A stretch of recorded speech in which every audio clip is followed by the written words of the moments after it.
Imagine sitting at your brother's lavish wedding, watching him toast his success with words you wrote, then mock you as delusional in front of CEOs and cameras. That's Kenji's nightmare. If you've ever felt betrayed by family, hit like now, because the justice he served will leave you speechless. What happened next is pure revenge fuel. Thanks for having me on, Eliza. It's been a roller coaster, but I'm ready to share how that wedding turned into my stand for truth. No more holding back the real story. The microphone feedback cuts through the reception like a knife, and I watch my brother Hiro adjust his bow tie with that practiced confidence that's made him millions. 200 guests turn toward the makeshift stage beside our parents' restored gazebo, champagne flutes catching the string lights that cost more than most people's cars. Every flower, every piece of restored Victorian trim, every satisfied smile in this crowd, all of it built on my words. Ladies and gentlemen, Hiro begins, his voice carrying that smooth authority that's graced a dozen magazine covers. Thank you for celebrating this perfect day with Alina and me in the home where I learned everything about authentic leadership. Something cold crawls up my spine. Those words, I know those words. 3 years ago, this same house felt like a tomb. Foreclosure notices papered the front door like obituaries, and the December cold bit through broken window seals that Dad never got around to fixing. Hiro sat at Mom's kitchen table, surrounded by past due bills that might as well have been written in Sanskrit for all the hope they offered. We're going to lose it, Kenji, he whispered, holding a certified letter from the bank. 30 days, everything Mom and Dad built just gone. I pulled the manila envelope from my backpack, my hands shaking as I set it beside the bills. Inside, 400 pages of handwritten manuscript, 3 years of late nights and coffee-stained notebooks, and a notarized contract I'd drawn up that morning. Take it, I said, sliding the papers toward him. The whole book, every word about ethical leadership, authentic success, building trust, it's all yours. 50% of everything it makes, forever. Hiro's eyes widened as he flipped through pages of my careful handwriting. Kenji, this is brilliant, but I can't. We're all we have left, Hiro. Let me help you save our home. I pulled out the funeral program from 6 months earlier, my eulogy printed on cream paper. I used some of this in the book. What I said about Mom and Dad, authentic leadership comes from authentic pain. It felt right. He signed the contract with Dad's old fountain pen, and for the first time since the funeral, I thought we might actually be okay. The ceremony this afternoon was everything a $200,000 wedding should be. Alina floated down the aisle in silk that probably cost more than my car, past roses that definitely did. The guest list read like a Forbes 500 directory, tech CEOs, best-selling authors, that senator who always tweets about family values. I spotted Sarah Chen from Business Weekly setting up her recording equipment near the head table, her professional camera catching every moment for what I overheard her calling an exclusive feature on authentic success. Sarah's been following Hiro's career since the book launched, documenting his rise from grief-stricken son to ethical leadership guru.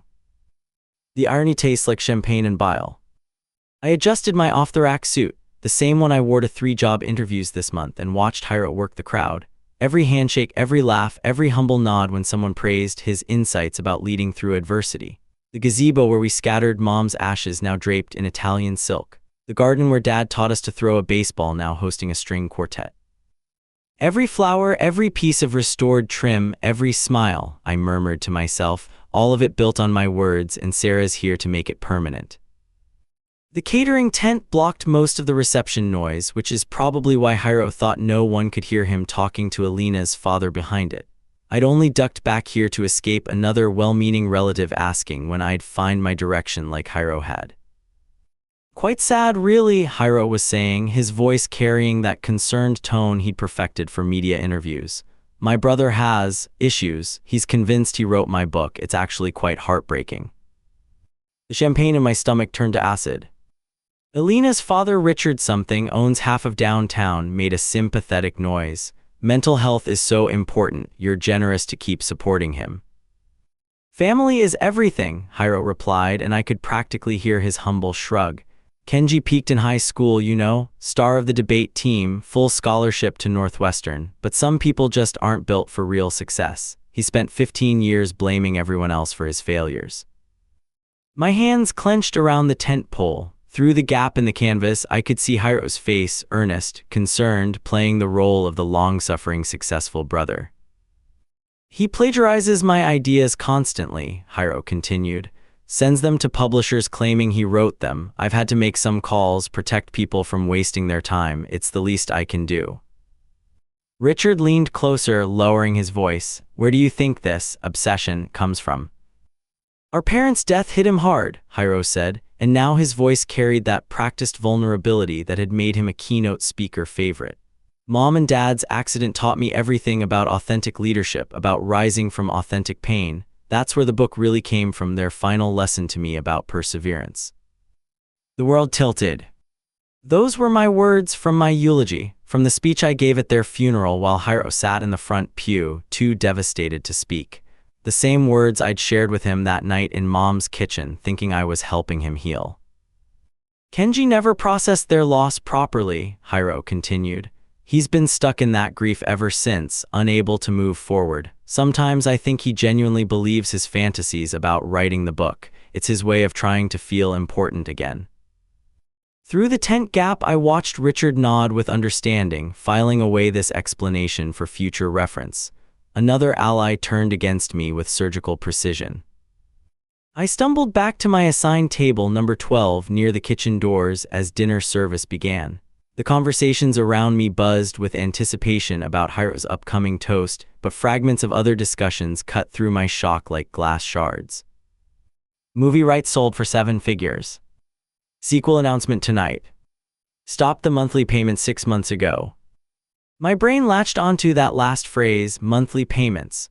I pulled out my phone, scrolling through bank statements with shaking fingers. The royalty deposits that had been keeping me afloat, $3,200 every month like clockwork, had indeed stopped in April. I'd assumed the book sales were slowing down.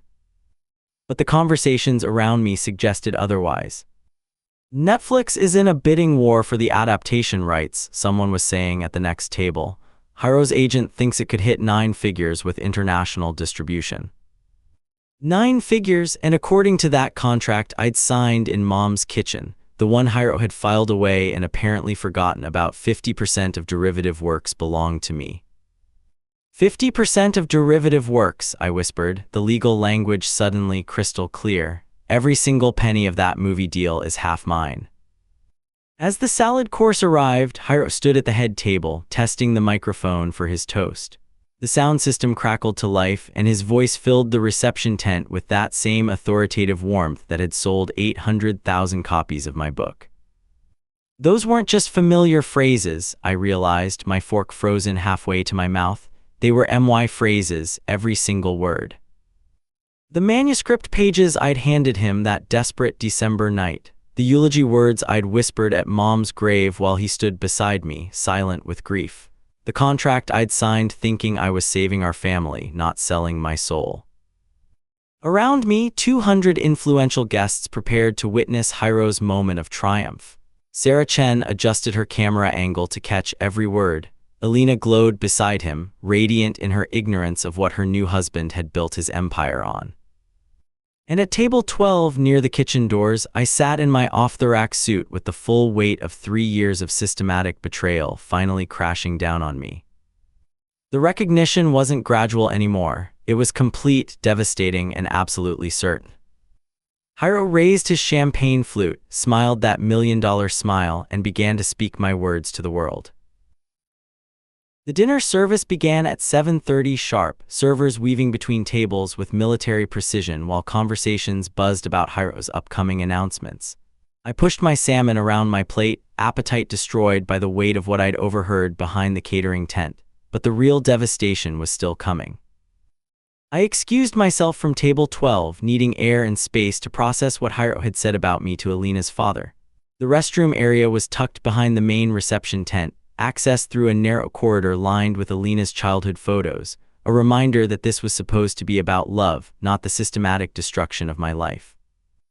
Hiro's voice carried clearly from around the corner, his phone pressed to his ear as he spoke in low, urgent tones.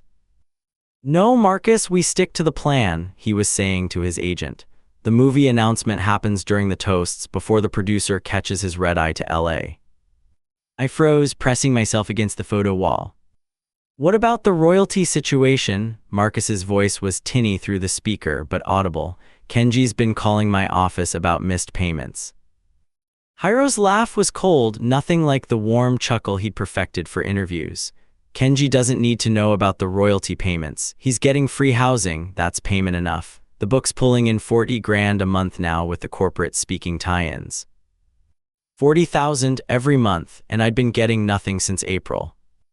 Besides, Hiro continued, after tonight's announcement, no one will believe anything he says anyway. 3 years of this charade is enough. The desperate hope I'd been clinging to, that maybe this was all a misunderstanding, that my brother still had some shred of decency, crashed into the cold reality of systematic theft. Every missed payment, every deflected conversation about the book's success, every time he'd told me sales were slowing down, all lies. I should have walked away, should have returned to my table and figured out my next move. Instead, I stayed frozen against that wall, listening to my brother destroy what was left of my world. What about the other opportunities? Marcus asked. The publishers who have been asking about Kenji. Handled, Hiro said, and I could hear his satisfied smile. 3 publishers, 2 literary agencies, and that tech CEO's memoir. I saved them all from Kenji's delusions. Told them he's been stealing my ideas for years, that working with him would be a liability nightmare. The corridor tilted around me, those opportunities, the memoir project that had seemed so promising, the publisher who'd expressed interest in my original fiction, the agency that had requested my full manuscript. They hadn't rejected me. They'd been poisoned against me. Hiro, that's— Marcus's voice carried a note of concern. That's protecting my brand, Hiro cut him off. Kenji peaked in high school, Marcus, star of the debate team, full scholarship, but some people just aren't built for sustained success. I'm doing him a favor by keeping him from embarrassing himself further. Those words again, the same dismissive summary of my life that he'd fed to Alina's father, now revealed as a practiced script. I wasn't his troubled brother who needed help, I was a threat to be neutralized. I stumbled back toward the main reception area, my mind reeling from the scope of Hiro's betrayal. The tent buzzed with pre-toast energy, guests refilling their champagne flutes as Sarah Chen made final adjustments to her recording equipment near the head table. That's when it hit me, everything tonight was being documented. Sarah had mentioned this was an exclusive feature for Business Weekly. Her cameras were positioned to catch every angle of Hiro's announcements. The guests, tech CEOs, best-selling authors, industry leaders, were all here to witness his triumph, and half of them were already sharing updates on social media.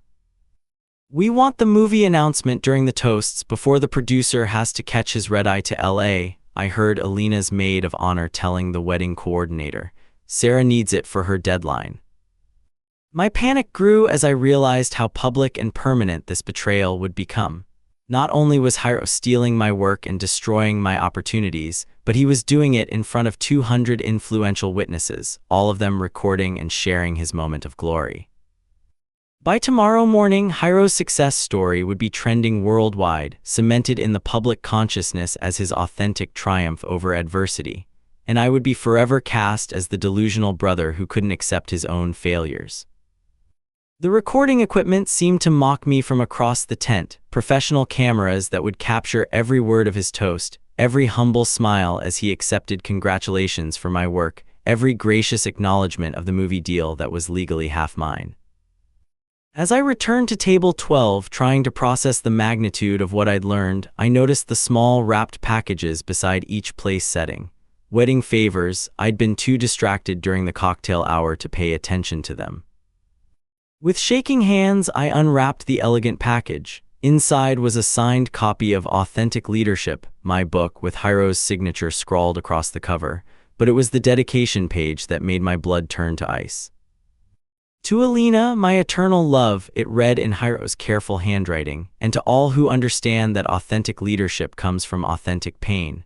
As I whispered at my parents' grave, the deepest losses teach us the most profound truths about what really matters. Those words, those exact words. I'd whispered them at Mom's grave 6 months after the funeral, on what would have been her birthday. Hiro had been standing right beside me, his hand on my shoulder as I struggled through my grief. It was one of our most intimate moments as brothers, when the loss felt too big for either of us to bear alone. He'd taken even that, weaponized my most vulnerable moment, my private conversation with our dead mother, and turned it into a marketing message for 200 wedding guests. "These are the exact words I whispered at Mom's grave," I said aloud, my voice barely audible over the reception noise. He was standing right there. The violation cut deeper than the financial theft, deeper than the career sabotage. This was the desecration of sacred memory, the commodification of our family's deepest pain. The main course was being served when I overheard the heated conversation at the head table. Elena's father, Richard, was leaning close to Hiro, his voice low but urgent enough to carry over the clinking silverware. Before the movie announcement, Richard was saying, gesturing subtly in my direction, "You need to handle the Kenji situation. Elena mentioned he's been difficult about your success." Hiro followed his gaze to where I sat, his expression shifting to that practiced concern. "He's harmless, Richard, just struggling with some delusions about." "Harmless or not," Richard interrupted, "if your unstable brother disrupts my daughter's wedding with his fantasies, this deal dies tonight. The producer's already nervous about family drama affecting the brand." The words hit me like a physical blow. Somehow, in the narrative Hiro had constructed, I'd become the villain of my own story, the unstable brother, the family embarrassment, the threat to be managed. "Elena deserves her perfect day," Richard continued, "and your career deserves protection from complications. Handle it." I watched Hiro nod solemnly, accepting the responsibility of managing his troubled brother. The same brother whose work had built his entire empire, whose words had made this wedding possible, whose grief he'd stolen and repackaged for profit. In their version of events, I wasn't the victim of systematic theft, I was the problem that needed solving. Between the main course and dessert, I found myself near the gift table, trying to stay invisible while processing everything I'd learned. That's when I accidentally overheard Hiro's best man on his phone, speaking in the casual tone of someone who thought he was safely out of earshot. "Yeah, Hiro's got it all planned out," he was saying. "The toast is going to be brutal. He's going to roast Kenji so hard that no one will ever believe a word he says again." My blood turned to ice water. 200 witnesses, all of them recording, the best man continued with obvious admiration. "After tonight, no one in publishing will ever believe Kenji's version of events. It's actually pretty genius, destroy his credibility publicly while looking like the loving, concerned brother." The phone conversation continued, but I'd heard enough. This wasn't just about claiming credit for my work or even about the money. This was a calculated public execution, designed to permanently destroy my ability to tell the truth about what had happened. Hiro hadn't just stolen my book, he'd engineered the perfect moment to ensure I could never prove it. As the dessert course arrived and the toast preparations began in earnest, I caught fragments of Hiro's conversation with Elena at the head table. They were discussing their honeymoon plans, their new house, their bright future built on the foundation of my stolen work. "The sequel should be easy," Hiro was saying, cutting into his wedding cake with practiced ease. "I'm expecting Kenji to help with the research and writing. After all I've done for him, keeping him in the family home, the least he can do is help with the sequel, for free this time." Elena nodded sympathetically. "He's so lucky to have you looking out for him. Not everyone would be so patient with a brother who has issues." "For free this time?" The words echoed in my head as I realized the true scope of Hiro's plan. This wasn't just about one book, one betrayal, one moment of theft. He intended to exploit me forever, using my financial dependence and damaged reputation to extract free labor for as long as it suited him. The sequel would be followed by another book, then another speaking tour, then another movie deal. An endless cycle of theft with me trapped as his unpaid ghostwriter, too discredited to seek help and too dependent to refuse. I sat at table 12, surrounded by the elegant detritus of Elena's perfect wedding, and realized that unless I acted tonight, this would never end. Hiro's exploitation would only escalate, my opportunities would continue disappearing, and I would spend the rest of my life watching him profit from my words while I faded into irrelevance. The microphone crackled to life as Hiro stood to begin his toast, and I knew with crystalline clarity that the next 10 minutes would determine the rest of my life. The systematic betrayal was complete, the trap was perfect. And I was the only one who knew it. The reception hummed with anticipation as guests mingled between dinner and the toasts. champagne flutes catching the string lights while conversations buzzed about Hiro's upcoming announcements. I needed space to process the magnitude of what I'd overheard about the sequel trap and the systematic destruction of my opportunities. The family photo display near the back of the tent seemed like the safest place to disappear. I was staring at a picture of Mom and Dad from last Christmas, their final Christmas, when Maya appeared beside me. My cousin had always been the family diplomat, the one who smoothed over conflicts and kept everyone connected. If anyone would understand what Hiro had done to me, it would be her. Maya, I said, relief flooding my voice. I need to tell you something about Hiro and the book he's been. Kenji, stop. Her voice was gentle but firm, the tone you'd use with someone having a breakdown. We need to talk about Emma. Emma, my ex-girlfriend's name hit like a physical blow. We'd broken up 6 months ago, right around the time the royalty payments stopped, but I'd never understood why she'd suddenly turned so cold. Emma called me crying, Maya continued, her eyes full of pity. She said you'd become obsessed with claiming Hiro's work, that you were sending her these long, rambling emails about how you'd written his book, how he was stealing from you. We all thought you were having some kind of breakdown. The photo display blurred as the truth crashed over me. Maya, that's not what happened. I did write the book. I have the original manuscript, the contract. Kenji, she placed her hand on my arm, the same gesture she'd used when we were kids and I'd scraped my knee.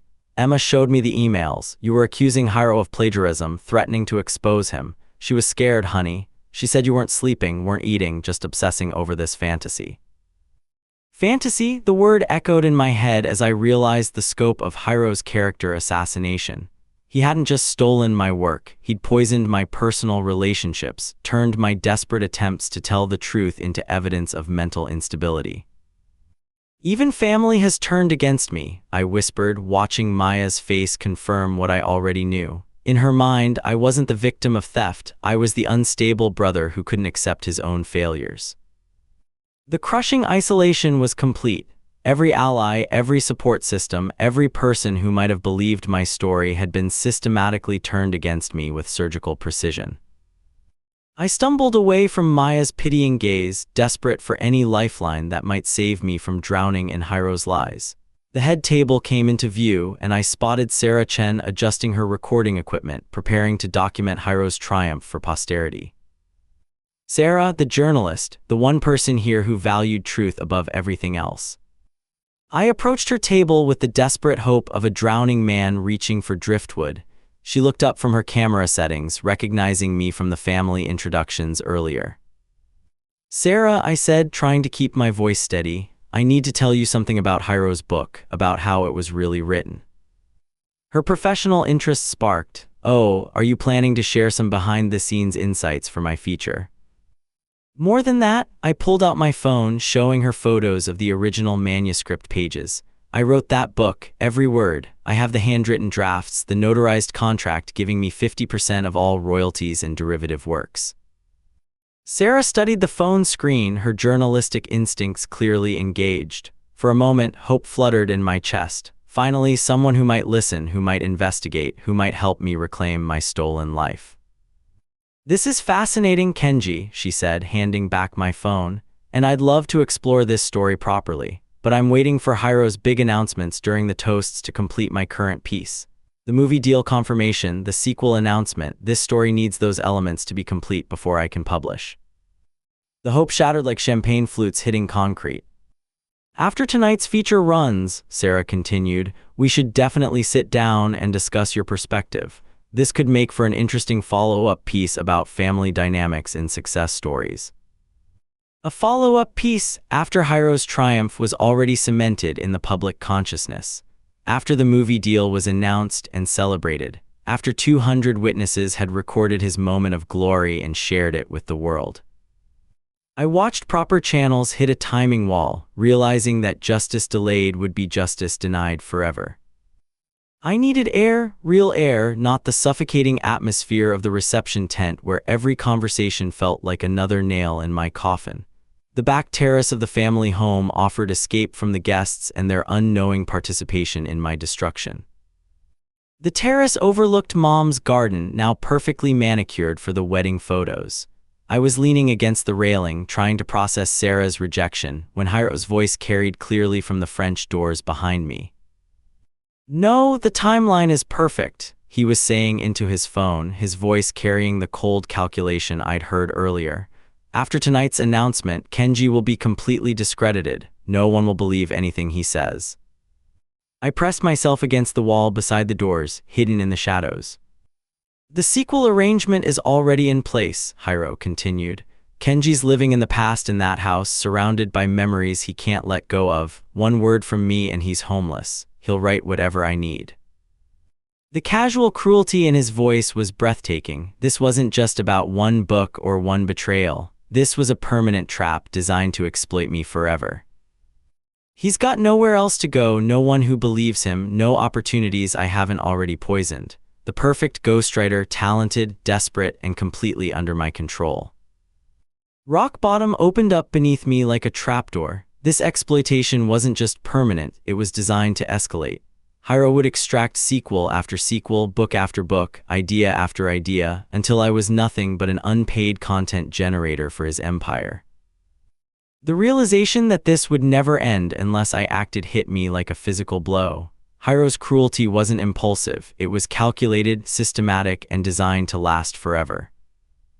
I found myself in the guest bathroom, staring at my reflection in the ornate mirror Alina had chosen to match the Victorian restoration. 15 minutes until the toasts began. 15 minutes until Hiro stood before 200 witnesses and delivered the public humiliation that would cement my destruction forever. My phone sat heavy in my pocket, the evidence email drafted and ready to send to Sarah Chen. One touch of the send button and the truth would be unleashed. But Alina's perfect day would become a global scandal, her wedding forever remembered as the night her husband's empire crumbled. "Do I let him destroy me publicly to protect her wedding?" I whispered to my reflection, "or do I save myself and ruin her night?" The moral pressure was crushing. Alina had done nothing wrong. She deserved her perfect moment, her fairy tale ending, her happily ever after, but protecting her meant accepting permanent slavery to Hiro's exploitation. Family loyalty warred with self-preservation in my chest. The good brother versus the desperate victim. The wedding guest versus the theft survivor. The man who'd been raised to put others first versus the man who was drowning in someone else's lies. My reflection stared back, hollow-eyed and desperate, wearing a cheap suit to a wedding paid for with my stolen words. In 10 minutes, I would either save myself or sacrifice myself on the altar of family peace. The massive stakes being decided in real time made my hands shake as I gripped the marble countertop, knowing that whatever choice I made in the next few minutes would define the rest of my life. 5 minutes until the toasts. 5 minutes until Hiro took the microphone and delivered the killing blow to my credibility, my relationships, my future. I stared deeper into the bathroom mirror, and suddenly I saw something that stopped my spiraling thoughts cold. My father's eyes. The same dark brown eyes that had stared down injustice his entire career as a civil rights lawyer. The same eyes that had taught me that truth doesn't bend to convenience, that justice doesn't wait for perfect timing, that sometimes doing what's right means accepting terrible consequences. "Dad always said the truth doesn't care about timing," I whispered to my reflection and felt something fundamental shift inside my chest. Neither do I not anymore. The transformation wasn't gradual, it was instant and complete.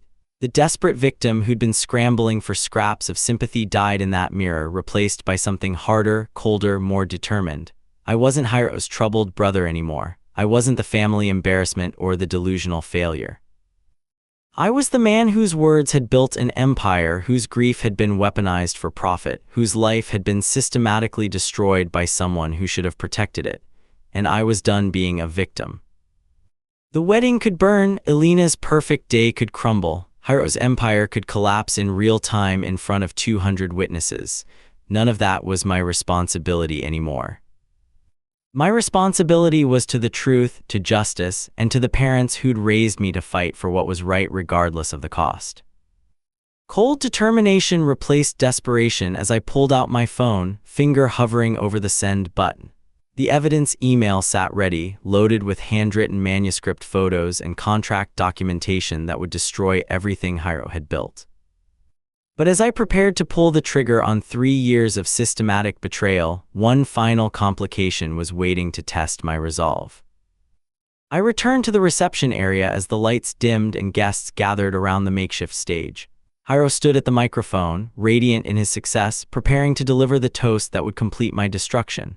My finger hovered over the send button, ready to unleash justice the moment his cruel words left his lips. That's when I heard the conversation at the table beside me.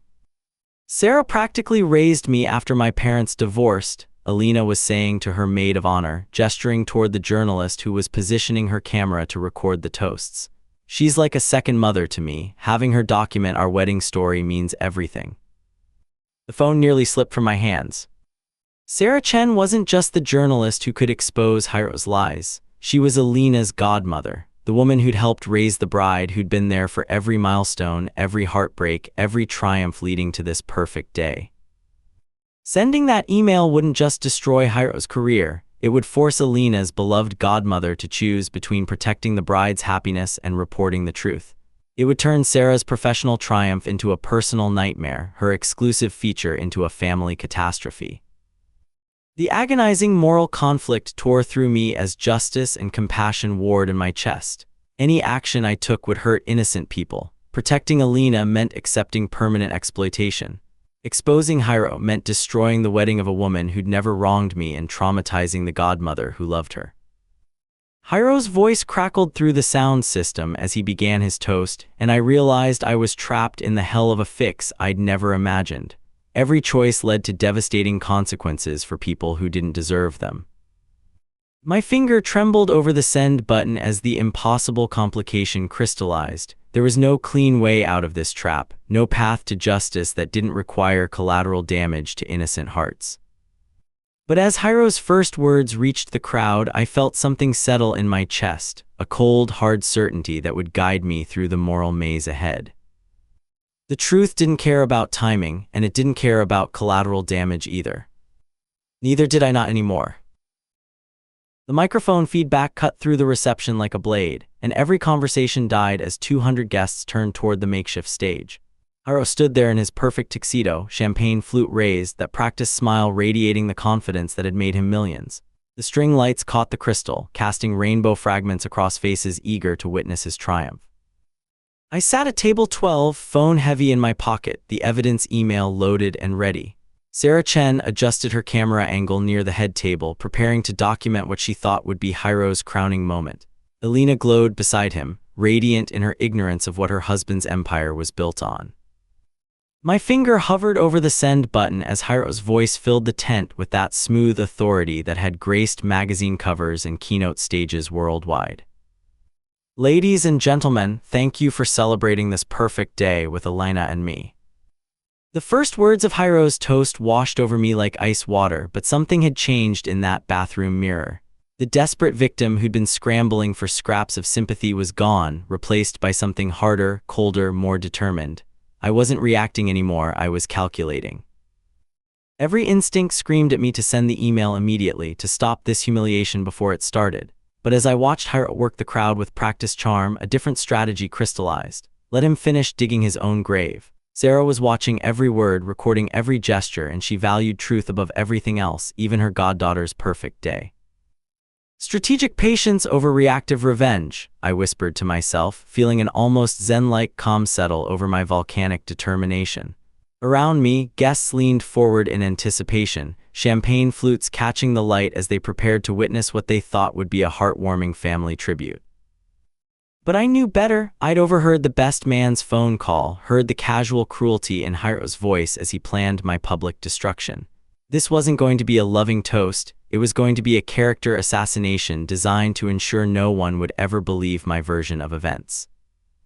Let him finish digging his own grave, I murmured, watching Sarah's camera capture every word. Sarah's watching every word, and she values truth above everything else.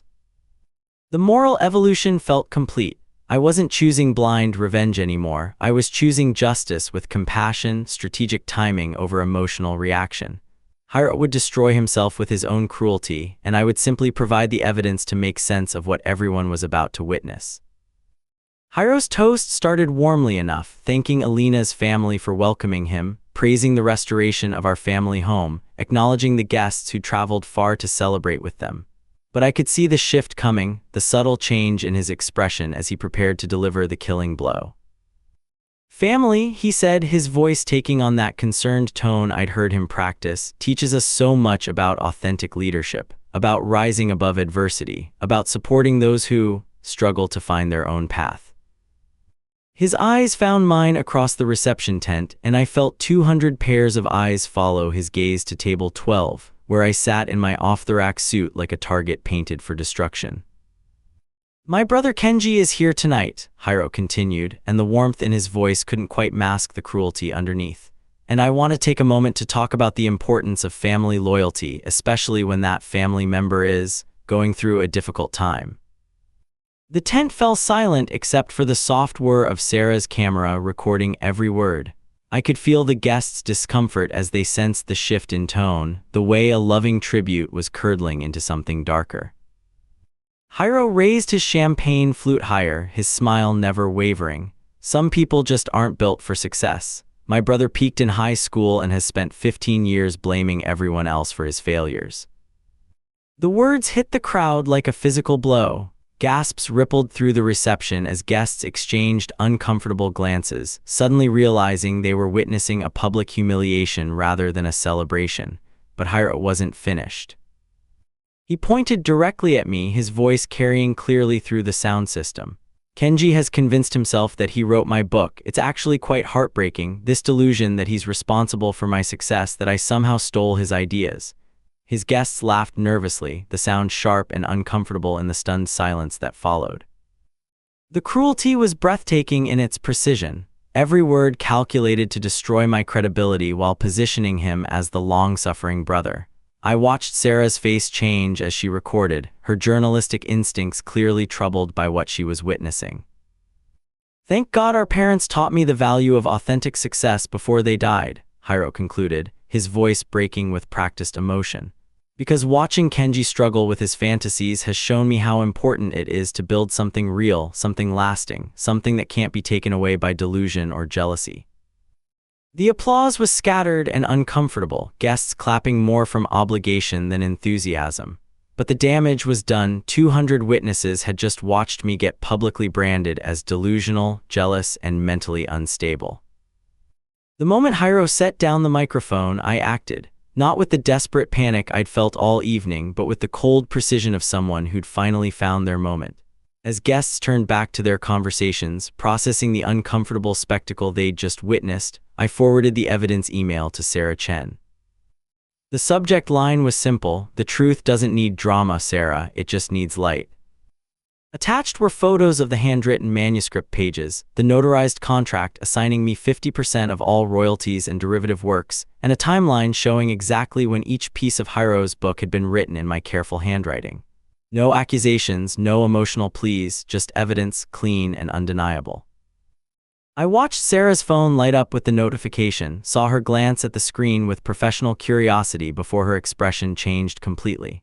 She opened the email, scrolled through the attachments, and I watched her face transform from confusion to shock to the cold fury of a journalist who just realized she'd been played. The quiet confidence felt intoxicating after months of desperation. I wasn't creating a scene, wasn't making accusations, wasn't giving Hiro any ammunition to paint me as unstable. I was simply letting the evidence speak for itself, placing justice in the hands of someone who would handle it properly. Around me, the reception continued its awkward recovery from Hiro's toast. Conversations buzzed with uncomfortable energy as guests tried to process what they'd witnessed. But at the head table, Sarah Chen was quietly verifying every piece of evidence I'd sent, her journalistic instincts taking over as she prepared to detonate the bombshell. The cake-cutting ceremony began at 10:15, Alina and Hiro posing for photos as they sliced through 3 tiers of imported Italian cream. The photographer's flash illuminated their perfect smiles while Sarah Chen sat at the head table, her phone screen glowing as she methodically verified every piece of evidence I'd sent. I watched her zoom in on the handwritten manuscript photos, comparing the writing style across different pages. She cross-referenced the dates on the notarized contract with the book's publication timeline. Most damning of all, she pulled up the audio recording of Hiro's toast, playing back his exact words about authentic success and building something real. Jesus Christ, I saw her mouth silently, her professional composure cracking as the scope of the deception became clear. The handwriting, the dates, this is all real. That toast was him mocking his own ghostwriter. Sarah's journalistic instincts had taken complete control now. She wasn't Alina's godmother anymore, wasn't the wedding guest documenting a celebration. She was a reporter who'd stumbled onto the story of a lifetime, and every piece of evidence I'd provided was checking out perfectly. I watched her pull up her laptop, her fingers flying over the keyboard as she began crafting what I knew would be the most explosive article of her career. The wedding continued around us, guests mingling, the band playing, Alina and Hiro accepting congratulations. But Sarah was already 3 steps ahead, preparing to publish the bombshell that would change everything. The verification process was methodical and thorough. Sarah wasn't just taking my word for anything, she was doing the investigative work that would make her story bulletproof. And with every cross-reference, every fact-check, every piece of corroborating evidence, Hiro's empire was crumbling in real time. At 10:30, as the dancing began and the reception reached its celebratory peak, Sarah Chen published the story that would destroy my brother's life. The headline was simple and devastating: Ethical Leader's Career Built on a Lie. The article went live on Business Weekly's website with photos of my handwritten manuscript, scans of the notarized contract, and audio clips from Hiro's toast that now sounded like a confession rather than a celebration. Sarah had worked with surgical precision, using Hiro's own words against him while presenting irrefutable evidence of the theft. Within minutes, phones began lighting up throughout the reception. The story was being shared, retweeted, and discussed across every social media platform. But the full viral explosion took time to build. First the initial shares from Business Weekly's followers, then the retweets from industry influencers, then the pickup by major news outlets as the story gained momentum. By 11 o'clock, #authentic leadership was trending worldwide, but not in the way Hiro had ever imagined. The viral spread accelerated as more people discovered the story, each wave of shares building on the last until the scandal had reached critical mass. I watched the viral explosion spread through the reception like wildfire. Guests pulled out their phones, saw the notifications, read the article, and turned to stare at Hiro with dawning horror. The dancing slowed, conversations shifted, and the celebratory atmosphere curdled into something dark and uncomfortable. Sometimes the biggest story breaks at the worst possible moment, Sarah said, appearing beside my table with her laptop still open to the article. But truth doesn't wait for convenience. The unstoppable momentum of justice finally being unleashed was intoxicating. Every share, every comment, every shocked reaction was another nail in the coffin of Hiro's stolen empire. The modern reality of instant global communication was amplifying the truth with devastating efficiency. At the head table, Alina was starting to notice the change in atmosphere, the way conversations were dying when she approached, the way guests were staring at her husband with expressions that had nothing to do with celebration. By 11:15, the reception had descended into barely controlled chaos. Hiro's phone was buzzing constantly with calls from his agent, his publisher, his speaking bureau, and the movie producer who'd flown in specifically to finalize the adaptation deal. I watched from table 12 as Hiro stepped away from the dance floor, his face pale as he answered call after call. Each conversation was shorter than the last, each rejection more brutal than the previous one. "The movie deal's off, Hiro," I heard the producer say, his voice carrying clearly through Hiro's phone speaker. "No studio will touch this now. You've destroyed everything we've built. The liability alone would kill us."